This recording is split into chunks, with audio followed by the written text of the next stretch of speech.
Juan capítulo 9 verso 4 dice: me es necesario hacer las obras del que me envió, entre tanto que el día dura, dice nuestro Señor Jesús. La noche viene cuando nadie puede trabajar. Ezequiel capítulo 9 verso 4, que es el verso también escogido para los 40 días de clamor, le dice Jehová: pasa por en medio de la ciudad, por en medio de Jerusalén, y ponles una señal en la frente a los hombres que gimen y que claman a causa de todas las abominaciones que se hacen en medio de ella. Hermanos, el título del sermón, el segundo título del sermón de este año: perseverancia o persistencia, segunda parte. Abra su Biblia por favor en Lucas capítulo 18 y vamos a ver los versos del 1 al 8. Lucas capítulo 18 versos del 1 al 8. Perseverancia, ¿qué quiere decir? ¿Cuál es la definición? Insistencia, firmeza, empeño en la ejecución de algo, duración, permanencia en una actividad o suceso. ¿Se requiere la perseverancia para lograr algo, hermanos? ¿Verdad que sí? Sí, sobre todo cuando ya nos están ganando los años y nos están alcanzando el tiempo, pero de todos modos sabemos que cuando perseveramos logramos el objetivo. Ahora, que en la perseverancia, lo que la Biblia nos está invitando en esta tarde, que este pasaje es propio de Lucas nada más, no aparece en otro de los evangelios. La oración perseverante. No debemos orar solamente por orar. No esté orando por orar. ¿Cuántos dicen amén? Aquí hay un pensamiento: debemos orar hasta que nuestra oración prevalezca y dé resultados. No oremos por orar, no oremos por llenar un espacio de un hueco de nuestra vida. Oremos hasta que logremos el cometido o el deseo de nuestro corazón. Eso se le llama perseverancia. ¿Cuántos dicen amén? Así es que, hermanos, esta lección de nuestro Señor Jesús en el capítulo 18 versos del 1 al 8 solamente aparece aquí en Lucas y nos está dando una buena enseñanza. ¿Están listos para leer la palabra, hermanos? Dice: también le refirió Jesús una parábola sobre la necesidad de orar. ¿Cuánto? A ver, dígalo, iglesia. ¿Cuánto? Siempre. Y no desmayar. Diciendo, y viene la ilustración, parábola. Había en una ciudad un juez que ni temía a Dios ni respetaba a hombre. Había también en aquella ciudad una viuda, la cual venía a él diciendo: hazme justicia de mi adversario. Y él no quiso por algún tiempo, pero después de esto dijo dentro de sí: aunque ni temo a Dios ni tengo respeto a hombre, sin embargo, porque esta viuda me es molesta, le haré justicia, no sea que viniendo de continuo me agote la paciencia. Y dijo el Señor: oí lo que dijo el juez injusto. Verso 7. ¿Y acaso Dios no hará justicia a sus escogidos que claman a Él día y noche? ¿Se tardará en responderles? Os digo que pronto les hará justicia. Pero cuando venga el Hijo del Hombre, ¿hallará fe en la tierra? Inclinen su rostro. Padre, te doy gracias por tu palabra especial en esta tarde. Queremos suplicarte, Señor, tu bendición sobre ella, porque no volverá vacía. Pues tú, Señor, has prometido, Padre, que tendrá fruto. Señor, bendice a mis hermanos que escuchan, a mis hermanas, que tu palabra penetre hasta lo más profundo del corazón y que selle en ellos la perseverancia y la confianza que tenemos en ti, Señor. Que cualquier necesidad que ellos estén pidiendo, Padre, que no se desanimen, porque dice tu palabra que no tardarás en responderles. Señor, afirma esta palabra esta tarde, y si hay alguien que no te conoce, que tenga un encuentro contigo en esta tarde. Te lo pido en el bendito nombre de Jesús, y su iglesia dice amén y amén. Vamos a ver, hermanos, ¿qué es una parábola? Y una parábola, una definición así un poquito como de escuela, es uno de los métodos del arte de la oratoria para ilustrar una verdad moral o religiosa mediante una comparación extraída de la vida corriente. En otras palabras, una parábola se usa algo del mundo para poder ilustrar algo divino. Amén. Algo escondido. Y Jesús vino a relatar una parábola y hizo esta parábola incluyó dos personajes. Y vamos a ver la descripción. El juez del que habla aquí dice que, para empezar, no tenía ni temor de Dios ni respetaba a hombre. Este juez es un representante de una ciudad, por decirlo así. Si usted lee el capítulo antes de la venida del reino, el capítulo 17, ahorita no lo lea, pero habla de como en los días de Noé, como en Sodoma y Gomorra. Hace una comparación el Señor de su venida. Y aquí, cuando empieza a hablar del juez, está hablando de un juez que no respeta a nadie, como en los tiempos de Noé, de una sociedad sodomita, donde no les importa más que solo su placer. Este juez del cual nos está hablando nuestro Señor Jesús vivía en una completa anarquía, fuera del gobierno, y también, a pesar de ser juez, que debía velar por la ley y los derechos de los más humildes, era un antinomianista corrupto. ¿Sí están escuchando? ¿Y qué es antinomianista? Dice usted. Me dejó patinando, ¿verdad? Se escuchó muy, muy bonito, ¿verdad? Pues no sé qué quiere decir, no se crean, man. Antinomianista. Mire lo que es el antinomianismo, ¿ok? Es la creencia de que los cristianos son liberados de la observancia de las leyes morales cuando la gracia de Dios está activo. Es la creencia de los cristianos, algunos, que porque han creído en Cristo han sido liberados de la ley moral. En otras palabras, que pueden hacer lo que les da su regalada gana. ¿Están entendiendo? Porque como ya fueron perdonados los pecados presentes, pasados y futuros, yo puedo hacer lo que yo quiera, que para eso estoy. Es más, ¿saben qué dice este antinomianismo? Dice que si el Señor permitió el pecado, pues ¿para qué resistirlo? Fíjense nomás. Compita, pues si todo el mundo sabe que tomas, pues sigue tomando. ¿Para qué te escondes? ¿Han oído eso? Esos son unos mentirosos. Esos que están viviendo un cristianismo de esa manera han negado la fe.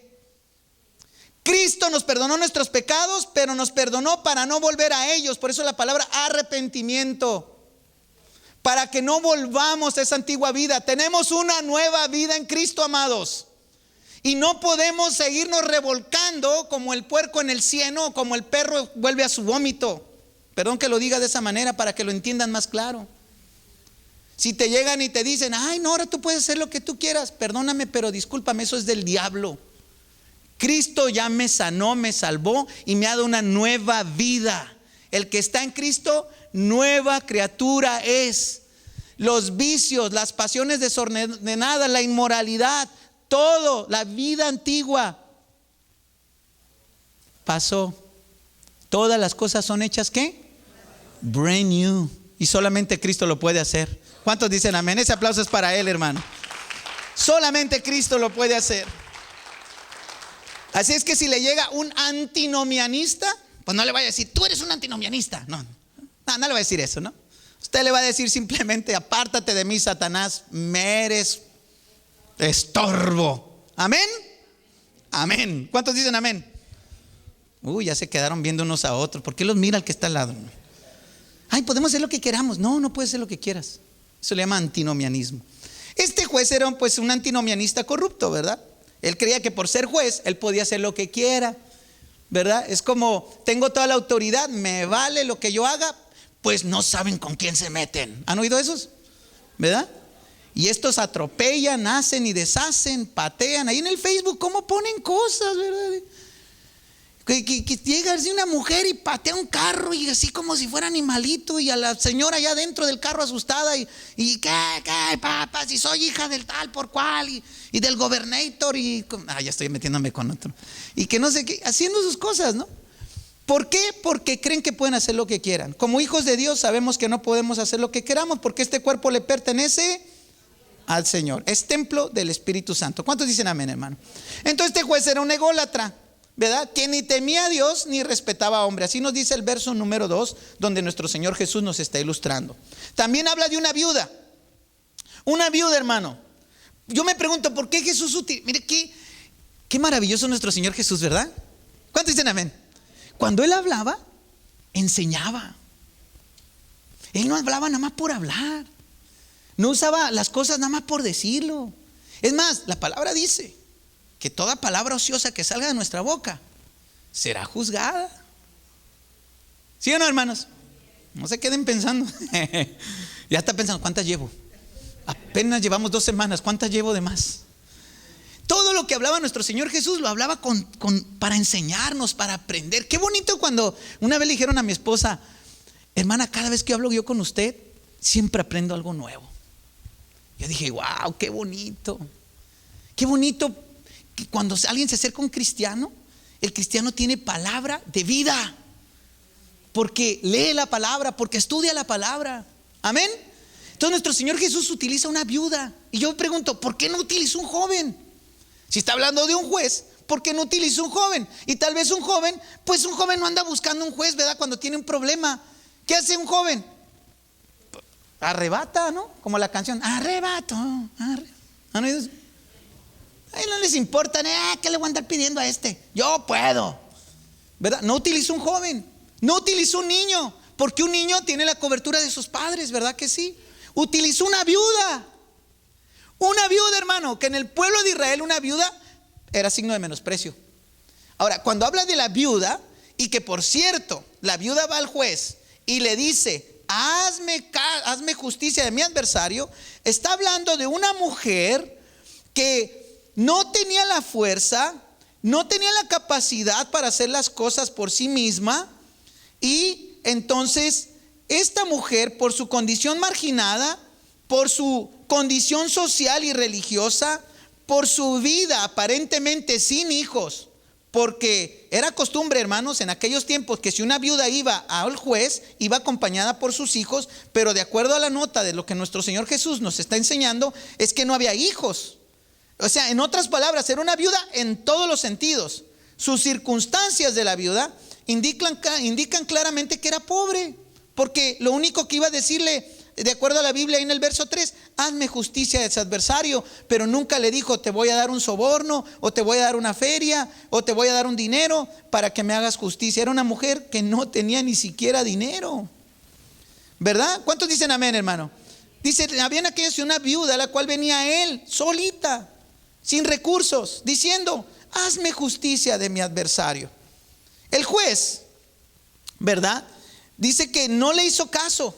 ¿Se acuerdan? Ahí dice, pues no respetaba ni Dios ni hombre. Peor para la pobre viuda, que carecía de un valor absoluto. ¿Se imaginan? Si no respetaba a Dios ni a hombre, ¿qué le va a andar haciendo caso a una viuda molestosa? Si no respetaba a nadie. Sin embargo, de acuerdo a nuestro Señor Jesús, al final la defendió. No por su valor como persona, no porque fuera una viuda y porque estaba sola o porque no tenía dinero, ni por los argumentos que ella venía a decirle de su adversario, sino simplemente, ahí la Biblia nos dice en el verso 5, que simplemente para que no fuera más molestado y no fuera más interrumpido. Dice en el verso 5: sin embargo, para que esta viuda, porque esta viuda me es molesta, le haré justicia. Mire, la palabra me es molesta, cuando dice me va a agotar la paciencia, está hablando que este juez probablemente iba a llegar hasta al extremo de pegarle a la pobre viuda. ¿Han oído ese dicho que dice como cuchillito de palo? ¿Sí lo han oído? ¿Han tenido un cuchillo de palo? No, nomás, ¿verdad? ¿Han oído ese que como cangrejo en el dedo así? Enfade y enfade. Bueno, ustedes tienen cangrejitos, son hijos, ¿no? Los hijos tienen. ¿Cómo muelen, verdad? Cuando quieren. En el mercado, ¿no? ¿Verdad? Y ahí andan ahí los niños. Híjole, yo admiro a esos niños y detesto a esos padres inútiles que no saben educar a sus hijos. Al chamaco patalea, se tira y todo. Ay, mi hijo, compórtate, mi hijo. Es la 21.564 veces que te digo que te voy a pegar. Había uno de mis hijos que le decía: te voy a llevar al baño, y ya sabía lo que era el baño. En el cultito, sentado y calladito. Ay, pero algunos, ¿verdad? Este juez da la impresión que dijo: me va a hartar. hartar, me va a hartar. Me va a dar, ¿no? Y me la voy a sonar. O sea, tenía toda la autoridad. ¿Quién le podía hacer algo? Era el juez. Le voy a hacer caso con tal de que no me siga molestando, con tal de que no me colme la paciencia, ¿verdad? Me voy a agotar de la paciencia, me voy a salir de mis cabales y probablemente le voy a dar un manazo a la señora. Pero aún así la señora no dejó, ¿verdad? Como algunos niños no dejan en paz hasta que se salen con la suya, ¿verdad? Y ay, me da tanta tristeza ver eso, porque digo, ay, papás. Esto, hermanos, nos está enseñando algo muy importante. Ya dejen eso de los niños a un lado, pongan atención acá. Esto nos demuestra acerca de la importancia de perseverar, porque este juez injusto, en las condiciones en las que él estaba, la mujer pedía justicia. No tenía los recursos, era pobre, sin nadie a su lado. Hermano, esto nos demuestra que tenemos nosotros un arma poderosa en medio de nuestra pobreza. Perseverancia. La perseverancia, la constancia logra sus objetivos. Hermano, aunque seamos pobres, ¿y aquí cuántos pobres hay? Somos pobres. Pero saben, no estoy hablando de la pobreza material. Todos se van ahí a la feria, ¿no? No, sí, yo no le llego a la hermana Mari que ya trae carro del año. No le llego al pastor con ese traje, hasta suéter y sudando y no se la acaba, pero no se lo quita. No le llego todavía a los diáconos que traen corbata y camisa gris y a los servidores. No estoy hablando de eso, hermano. Vámonos a Efesios capítulo 2 para que detectemos lo que es la pobreza, hermano. Vamos a ver de acuerdo a la palabra de Dios. Efesios capítulo 2. Y dice la palabra del Señor de la siguiente manera en los versos 12 en adelante. ¿Están ahí, hermano? Mire lo que es la pobreza, para que lo entendamos. En aquel tiempo estaba sin Cristo, alejados de la ciudadanía de Israel y ajenos a los pactos de la promesa, sin esperanza y sin Dios en el mundo. Eso sí es pobreza. Alejados de Cristo, sin esperanza, sin promesas, sin Dios en el mundo. Eso, hermano, sí es pobreza. Hermano, no es el pobre, no es el que no tiene. Pobre es el que no tiene ni siquiera al que no ve, al Dios de toda la gloria. Pobre, hermano, es ni siquiera una promesa de esperanza de que va a salir adelante. Pobre, hermano, es no conocer a Cristo. ¿Cuántos dicen amén? ¿Cuántos ricos hay y son pobres en sus vidas porque no conocen al Dios de Israel? ¿Cuántos pobres, y no estoy hablando de riqueza, cuántos pobres, miedosos, que le temen a la muerte, pues saben que si algún día morirán, como no tienen a Dios, no tienen esperanza? Eso es pobreza, hermanos. No se fije, ay, los pobrecitos estos. Mire que un homeless gana más que nosotros. Y son americanos. Perdón si hay americano aquí, no quiero ofenderme. Porque los hispanos venimos a chambear, ¿sí o no? Nos cuesta todo y pagamos todo. Y no andamos con cupones ni con bonos. Todo lo pagamos full. ¿Verdad? Yo le decía a mi esposa, mi amor, esto no sirve. Ay, pues ya, quédatelo, ya lo compraste. Me da una pena ir a la tienda y decir, broken, not good, doesn't work. ¿Verdad? Do you understand me? Entonces, pues lo pagaba. No, hombre, hermano, no. Pobre, hermano, es no tener a Cristo. Pobre, hermano, es saber que al final de tus días, ¿a dónde te irás?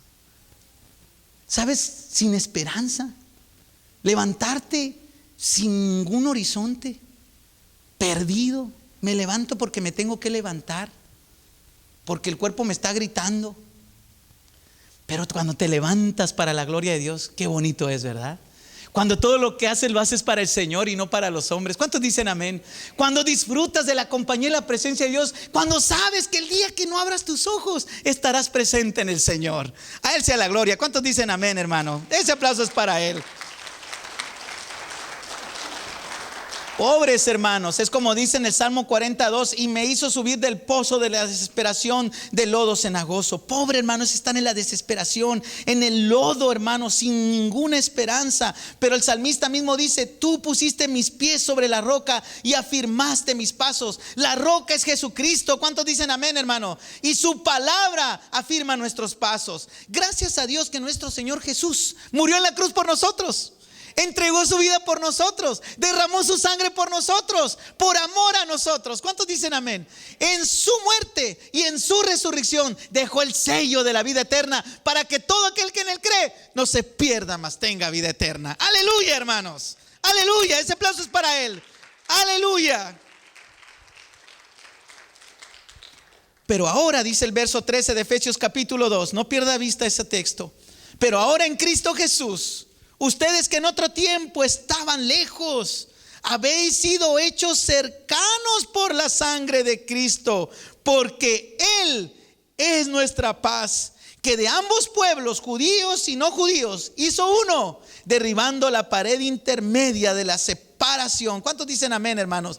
Aboliendo en su carne las enemistades, la ley de los mandamientos expresados en ordenanzas, para crear en sí mismo de los dos un solo y nuevo hombre, haciendo la paz, y mediante la cruz reconciliar con Dios a ambos en un solo cuerpo, matando en ella las enemistades. Y vino y anunció las buenas nuevas a vosotros que estabas lejos y a los que estaban cercas, porque por medio de él los unos y los otros tenemos entrada por un mismo espíritu al Padre. ¿Cuántos dicen amén, hermano? ¿No le da gusto eso?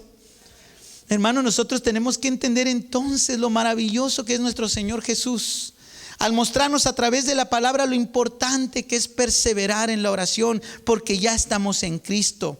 Lo interesante también es que usa una viuda, hermanos, y en el Antiguo Testamento la palabra de Dios nos invita a que tengamos cuidado de nuestras viudas. A que en el Antiguo Testamento Dios le había dado a su pueblo el cuidado de las viudas. No lo busque, pero anótelo si quiere, si usted está llevando notas por ahí. Jeremías capítulo 7 versos 6 y 7 dice: no oprimiréis al extranjero, al huérfano y a la viuda, ni en este lugar derramaréis la sangre inocente, ni anduvieres en pos de dioses ajenos para mal vuestro.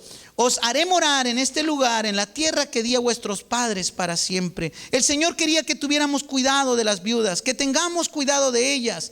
También en el libro, vámonos al libro de Reyes, segundo libro de Reyes, hermanos, búsquenlos ahí. Segundo libro de Reyes, vamos a ver algo que Dios hizo a favor de las viudas. Y vamos a ver el capítulo 4, verso 1 en adelante. ¿Están ahí? Segundo de Reyes. Una mujer de las mujeres de los hijos de los profetas clamó a Eliseo, diciendo: tu siervo mi marido ha muerto.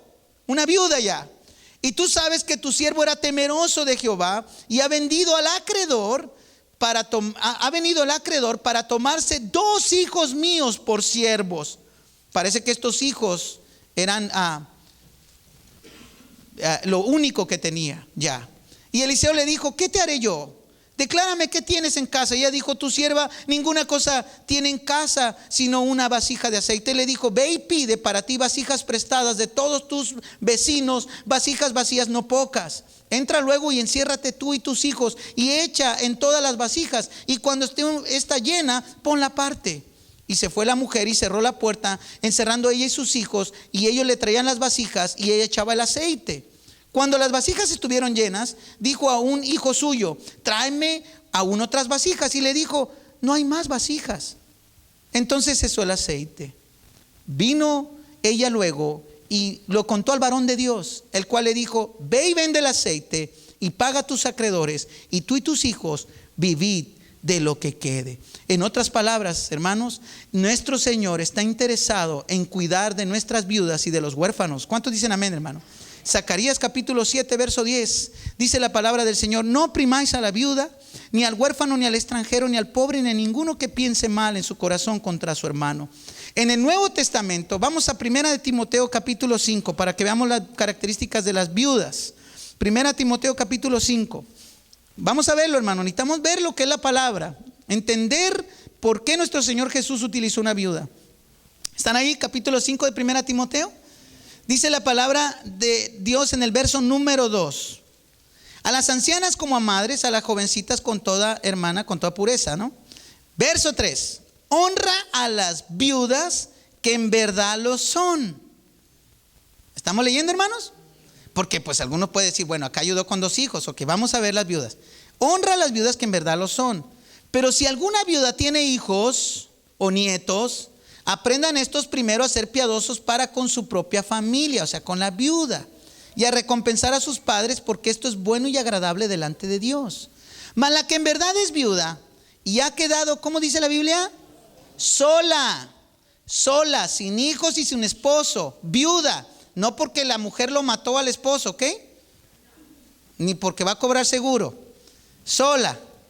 Espera en Dios y es diligente en súplicas y oraciones. ¿Cuánto tiempo, hermano? Noche y día.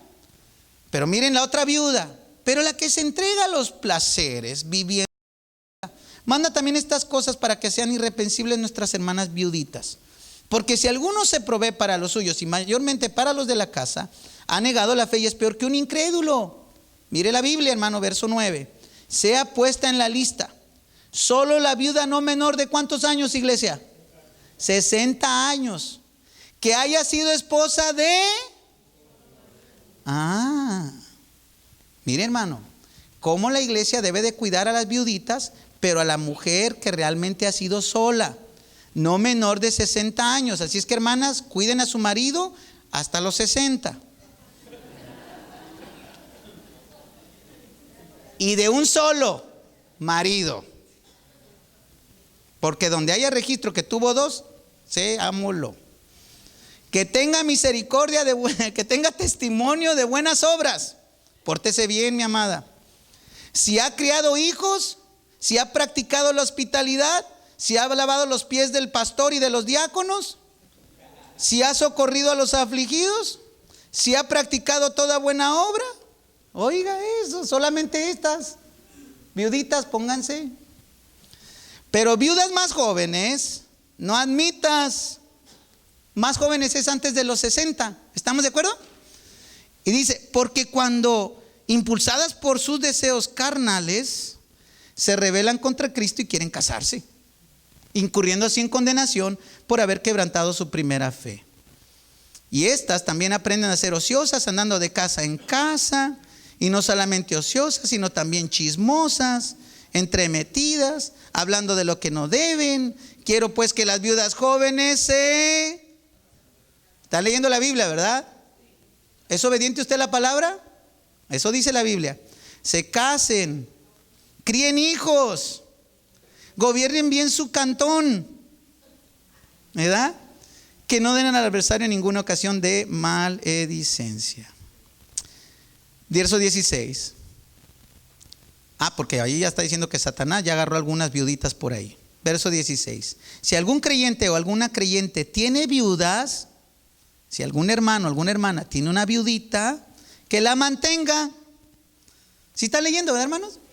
Y no sea agravada la iglesia, a fin de que haya lo suficiente para las que en verdad son viudas. Hasta ahí, hermanos. Ya supimos entonces que es una viuda, ¿verdad? Entendimos los requerimientos de la palabra de Dios hacia las viudas. ¿Tienen alguna duda, hermanas? No, hermanas, no mueva la cabeza, hermano. ¿Tiene alguna duda? Ok. Es lo que nos dice la palabra. Pero déjenme decirle, ¿por qué Jesús, vuelvo a la pregunta de hace un momento, ¿por qué Jesús utilizó una viuda para esta enseñanza? Porque la gente piensa, el mundo allá de afuera piensa, que nosotros los cristianos, Dios nos ha abandonado. ¿Por qué usó viudas? Porque una viuda sola, sin hijos. Las gentes de allá afuera piensan que somos unos tontos porque creemos en alguien que no hemos visto. Creemos que alguien nos hará justicia. Y nos compara a una viuda porque como si nadie existiera para defendernos. Por eso Jesús usó una viuda, hermanos. No por las hermanas viudas, esta fue una enseñanza aparte. Sino porque el mundo piensa que estamos sin Dios. Pues ¿cómo adoramos al que no vemos? Dice la gente. Pero nosotros creemos en Cristo. ¿Cuántos dicen amén? Lo llevamos en el corazón y tenemos fe que Él nos hará justicia en medio de este mundo. Amén, hermanos. ¿Cuántos dicen amén? Ese aplauso es para Él. Sí, nos dicen que somos viudos, que nos ha dejado Dios, que no existe nadie a nuestro favor, que nadie nos protege, que nadie tiene cuidado de nosotros, que Dios no es real. Pero miren, la perseverancia produjo algo bueno en un juez malo, aunque con razones equivocadas. Y el mundo nos ve como viudos, como lejos de Dios. Pero de acuerdo a la palabra y nuestro Señor Jesús, escucha, iglesia, estamos atribulados en todo, pero no angustiados, perplejos, pero no desesperados, perseguidos, pero no desamparados, abatidos, pero no destruidos. ¿Por qué? ¿Qué dice el verso 7? De acuerdo a Lucas capítulo 18. ¿Qué dice el verso 7, hermanos? ¿Acaso Dios no hará justicia a sus escogidos? ¿Cuántos hijos de Dios hay aquí? Tenlo por seguro que Dios hará justicia a tus oraciones, que tus peticiones Dios las contestará, porque ese es el Dios en el cual creemos. Él jamás nos dejará derrotados, porque Cristo, aunque murió en la cruz y pensaron que había sido derrotado, Él derrotó a la muerte en la cruz y le arrebató las llaves y dijo: el que cree en mí, aunque esté muerto, vivirá. No estamos solos. Nos comparó con una viuda, pero tenemos a un Cristo glorioso. Dios no tardará, dice el verso 7. Dios hará justicia a sus escogidos que claman a Él día y noche. Dice, ¿se tardará en responderles? Dios es nuestro Dios, es un Dios justo. Nos va a hacer justicia, hermanos. ¿Cuántos dicen amén? Se burlan de ti por ser cristiano. Tal vez, como dijera alguien por ahí, para mí como que te hayas muerto. Te hiciste cristiano, borrón. Es más, úchala, ya no tienes entrada aquí. Y ves que hacen fiestas y todo, a ti no te invitan. Ni nos falta, nos hace. ¿Sabes por qué? Porque yo estoy esperando ese fiestón que se va a llevar en el cielo, hermano. Y voy a estar en ese banquete y voy a disfrutar de la gloria de Dios, porque Dios me hará justicia, pues he creído en Él y mi Dios es fiel. ¿Cuántos dicen amén? Dele ese aplauso al Señor, hermano, por esa confianza que usted tiene en Él. Dios está presto a defender a sus hijos en medio de la oposición, el rechazo, la persecución, cualquier cosa, hermanos, que estemos viviendo. El proyecto de Dios es poner un reino de justicia. Por eso es imposible solamente pensar que Dios no escucharía el clamor de los que aman la justicia. La última pregunta que Él hace, en el verso 8 todavía dice: os digo que pronto les hará justicia. Hermano, no se desanime de orar. No se desanime de orar. Les aseguro que Dios hará pronto justicia sobre sus oraciones.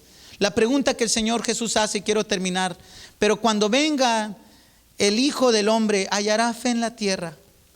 No está diciendo si los cristianos seguirán confiando en el Señor. No está diciendo eso nuestro Señor Jesús. Tampoco está diciendo nuestro Señor Jesús: a lo mejor, no sé, se puede esperar que tal vez no haya nadie que en la tierra crea. No, hermano, al contrario, ¿sabe qué está diciendo nuestro Señor Jesús? Que nos mantengamos perseverantes, que si Dios va a escuchar, nos va a escuchar pronto. Es obvio que nos mantendremos velando en oración. Si Él está diciendo: os digo que pronto les hará justicia, está diciendo: estoy seguro que ustedes van a orar esperando la respuesta del Señor. ¿Cuántos estamos orando con esa fe? Amén. Y vamos a seguir orando, hermanos, confiando en el Señor. El gobierno de Dios es cierto, y la parábola descansa sobre la certidumbre del reino. Hermanos, no es que al final diga: pues el hombre cambió, su actitud del hombre va a cambiar. No, saben, hermanos, podrá cambiar el hombre, probablemente el hombre se desanime, pero nuestro Dios jamás cambiará. Él es el mismo ayer, hoy y por los siglos. ¿Cuántos dicen amén? Dios no cambia. Dios no cambia. El mismo Dios del Antiguo Testamento es el mismo Señor Jesús y el que vendrá pronto por su pueblo. Amén. Así es que Jesús relaciona esto, hermano, de la fe con la perseverancia. La fe se traduce en perseverancia. El creyente verdadero es fiel en sus oraciones perseverantes, porque aunque quiera, no puede volverse atrás. Perseveramos no porque somos hijos de Dios. Entonces, perseveramos porque somos hijos de Dios, pero no para ser hijos de Dios. Además, la perseverancia tiene un propósito, y es que Dios nos necesita. Dios nos necesita. No porque seamos importantes, escúchelo, o imprescindibles. Es porque Dios quiere establecer su reino de gloria en su vida y en su vecindario. Dios quiere que el evangelio crezca en nuestros lugares. Por eso cuando el Señor Jesús venga, Él espera que mucha gente sobre la tierra venga a sus pies como inversión del amor que Él hizo por nosotros. Porque saben, yo creo que Jesús volverá. ¿Cuánto lo creen? Quiero terminar. 2 jueces diferentes. ¿Cuáles son las características de cada uno de estos jueces? Rapidito y terminamos. El primer juez de la parábola no temía a Dios, no respetaba a hombre, demoraba injustamente las decisiones y actuaba por sus impulsos emocionales. Pero el juez divino de la parábola, que nos empieza a decir del verso 7 en adelante, nuestro Señor Jesús, es un Dios, más bien es Dios que ama a los hombres. Dios te ama. Díselo al que está a su lado. Dios te ama, díselo. Dios te ama. Pero díselo, voltea, míralo a los ojos. No nada más diga, Dios te ama. Voltea, míralo y dile, Dios te ama. Hay gente que piensa que Dios no le ama, ¿verdad? Hay gente que piensa que lo hizo para que, como dicen los judíos, para hacer leña del infierno. No, Dios te ama. Juan 3:16 dice, porque de tal manera amó Dios a... No digas el mundo, tú estás en el mundo, di tu nombre. Porque de tal manera amó Dios a... No al mundo, su nombre. Porque de tal manera amó Dios a... ¿Quién está en el mundo? Estoy yo. Entonces, porque de tal manera amó Dios a Alejandro. Amén. Estoy en el mundo. Porque de tal manera amó Dios al mundo que ha dado a su Hijo unigénito para que todo aquel que en Él cree no se pierda, mas tenga vida eterna. Dios ama al hombre. Segunda cosa, Dios atiende las peticiones todo el tiempo. Jeremías 33:3, clama a mí y yo te responderé. Todo el tiempo responde a las oraciones. Y número 3, no los hace esperar. Dice nuestro Señor Jesús en el verso 8, os digo que pronto les hará justicia. ¿Cuánto lo creen, hermano? Damos gracias a Dios entonces por tener un Dios justo, ¿verdad que sí?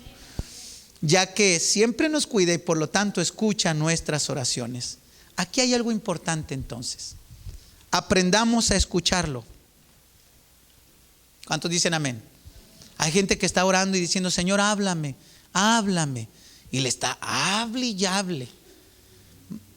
Y no escucha nada. Te estoy diciendo que te arrepientas de esa vida. Te estoy diciendo que dejes esa manera de vivir. Te estoy diciendo que cambies ese vocabulario. Y tú, Señor, háblame, háblame, háblame. Más bien diría, Señor, quítame esos tapones que tengo en los oídos.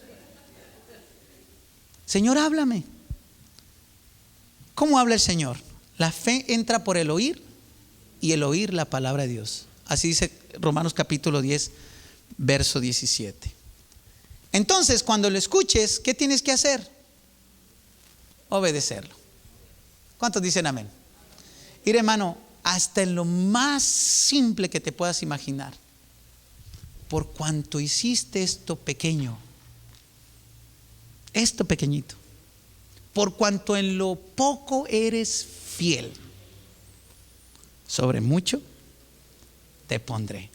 Y nos fijamos en lo mucho, pero Jesús se está fijando en lo poco. Porque todo lo que hagamos, hermanos, somos como siervos inútiles. Porque sabiendo lo que tenemos que hacer, eso hacemos. Así es que, hermano, Dios va a hablar y tú tienes que obedecer. Por lo tanto, yo te invito a que perseveres en la oración. Amén. ¿Quieres darle ese aplauso a Cristo? Dáselo ahora.